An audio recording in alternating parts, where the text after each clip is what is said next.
Hello hi friends, welcome to my channel. T20 world cup 4వ విజేతగా నిలిచిన భారత్ జట్టు 4 రోజుల తర్వాత తమ సొంత గడ్డపై అడుగుపెట్టింది. గురువారం ఉదయం ఢిల్లీలోని ఇందిరాగాంధీ విమానాశ్రయానికి భారత్ జట్టుకు ఘన స్వాగతం లభించింది. ఎయిర్పోర్ట్ వద్ద పెద్ద ఎత్తున చేరుకున్న అభిమానులు టీమిండియాకు నీరాజనం పలికారు. భారత ఆటగాళ్లు సైతం ఎయిర్పోర్ట్ నుండి హోటల్కి వెళ్లే దారిలో అదిరిపోయే స్టెప్పులతో అలరించారు. అనంతరం రోహిత్ శర్మ సారథ్యంలో భారత జట్టు దేశ ప్రధాని నరేంద్ర మోడీని కలిసింది. దాదాపు అరగంట పాటు క్రికెటర్లు, సహాయ సిబ్బందితో మోడీ ముచ్చటించారు.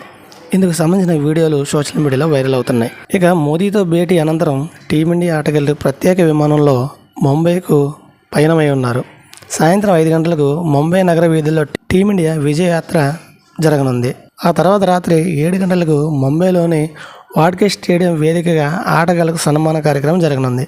ఈ కార్యక్రమానికి మాజీ క్రికెటర్లతో పాటు బీసీసీ పెద్దలు హాజరుగానున్నారు. ఈ కార్యక్రమంలో ముంబై క్రికెట్ అసోసియేషన్ కీలక నిర్ణయం తీసుకుంది.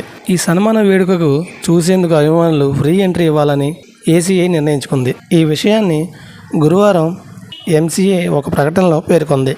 అదేవిధంగా స్టేడియం వద్ద భారీ బందోబస్తు ఏర్పాట్లు చేసినట్టు తెలుస్తుంది. ఎంసీఏ అధికారులు తెలియపరిచారు.